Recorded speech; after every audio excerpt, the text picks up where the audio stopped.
A. Mengenal lokasi tempat tinggal.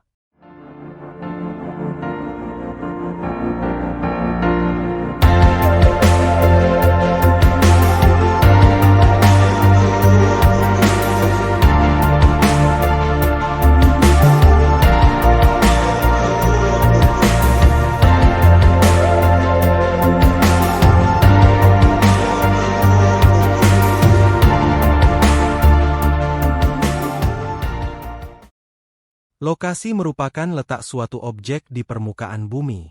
Lokasi dapat dibedakan menjadi dua, yaitu lokasi absolut dan lokasi relatif.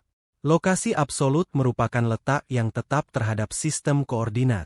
Sifat lokasi absolut adalah tetap dan tidak berubah-ubah meskipun kondisi tempat yang dimaksud terhadap sekitarnya mungkin berubah. Lokasi absolut Indonesia yang berada pada 6 derajat lintang utara, hingga 11 derajat lintang selatan dan 95 derajat bujur timur, hingga 141 derajat bujur timur. Hal ini menunjukkan bahwa tidak ada tempat lain di muka bumi yang menunjukkan lokasi yang sama dengan tempat tersebut. Lokasi absolut tidak akan berubah selama koordinat yang digunakan sebagai dasar perhitungan masih berupa garis ekuator dan meridian Greenwich, Inggris.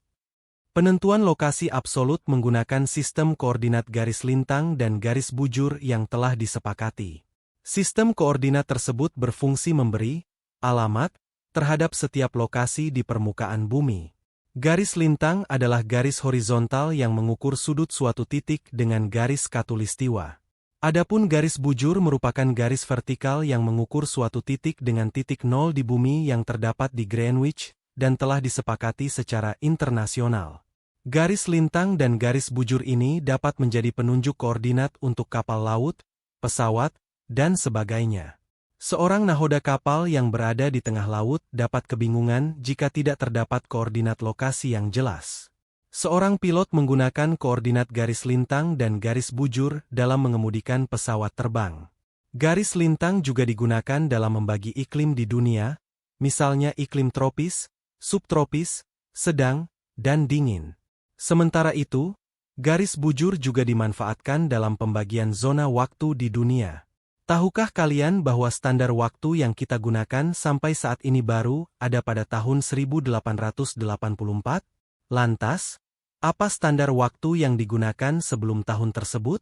Sebelum diperkenalkan standar waktu, setiap kota mengatur waktunya sesuai dengan posisi matahari di wilayah masing-masing, tidak terkecuali di Inggris. Biasanya nelayan dan pelaut mengandalkan pengamatan bintang dalam menentukan arah dan waktu. Bisnis maritim di Inggris berkembang pesat sehingga penentuan waktu menjadi sesuatu yang penting. Pada tahun 1675, pemerintah Inggris mulai membangun observatorium di Greenwich untuk membantu navigasi. Perbedaan waktu tersebut tidak menjadi masalah, hingga diperkenalkan moda transportasi kereta api antar kota yang diiringi dengan perkembangan perdagangan global.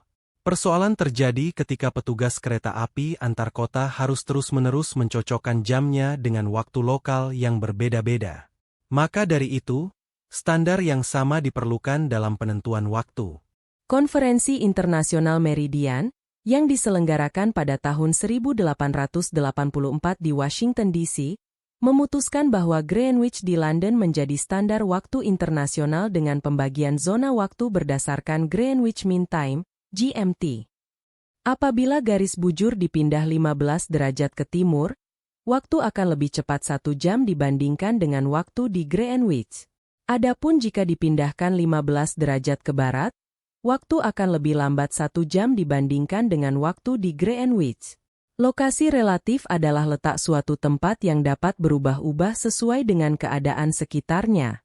Sebagai contoh, awalnya Kabupaten Tanah Tidung merupakan bagian dari Provinsi Kalimantan Timur, tetapi saat ini termasuk Provinsi Kalimantan Utara. Selain itu, lokasi relatif memiliki pengaruh terhadap nilai suatu objek. Lokasi di dekat jalan raya memiliki harga tanah yang lebih mahal, tetapi kurang sesuai untuk tempat tinggal karena polusi suara dan polusi udara dari kendaraan bermotor. Suatu lokasi memiliki kelebihan dan kekurangan berkaitan dengan keadaan sekitarnya. Seiring dengan perkembangan teknologi, Kita tidak harus mendatangi lokasi secara langsung untuk mengetahui lokasi suatu wilayah, karena bisa melihatnya melalui peta. Saat ini, wujud peta tidak hanya dalam bentuk kertas, tetapi juga dalam bentuk digital. Berbagai sektor telah memanfaatkan peta digital untuk menunjang usahanya. Tanpa disadari, kalian juga telah memanfaatkannya dalam kehidupan sehari-hari. Berikut beberapa contoh pemanfaatan peta digital. 1. Pengembangan transportasi berbasis daring, online.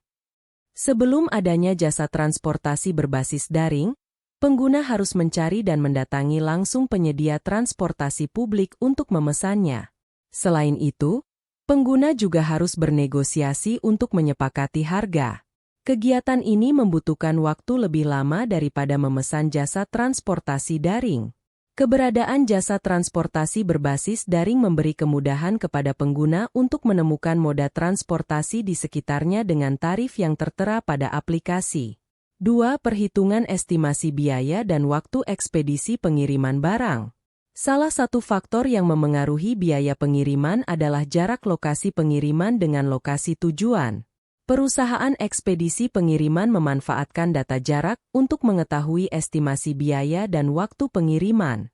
Penjual dan pembeli juga tidak perlu mendatangi ekspedisi untuk menanyakan estimasi biaya dan waktu pengiriman barang. Penjual dan pembeli dapat melakukan pengecekan secara mandiri melalui aplikasi ekspedisi pengiriman yang digunakan. 3. Memudahkan dalam menemukan alamat tujuan. Penulisan alamat tujuan pada undangan biasanya dilengkapi dengan denah. Seiring dengan perkembangan teknologi, banyak undangan yang dibuat dalam bentuk digital. Undangan digital umumnya mencantumkan peta digital dalam bentuk barcode yang akan menghubungkan dengan alamat tujuan apabila dipindai. Pemanfaatan lainnya ialah dalam pemesanan makanan secara daring melalui aplikasi pemesanan. Cara tersebut memudahkan pengemudi untuk menemukan restoran tujuan. Setelah makanan siap, pengemudi akan mengantarkan makanan ke alamat pemesan yang juga memanfaatkan peta digital. Pemesan juga dapat memantau posisi pengemudi melalui layar ponsel pintar. 4. Menyajikan berbagai alternatif jalan agar waktu lebih efisien. Seseorang yang akan menuju lokasi tertentu dapat memilih rute dari berbagai rute jalan yang disajikan. Kondisi kepadatan lalu lintas juga ditampilkan sehingga pengguna dapat memilih rute yang efisien dan cepat untuk sampai ke tujuan.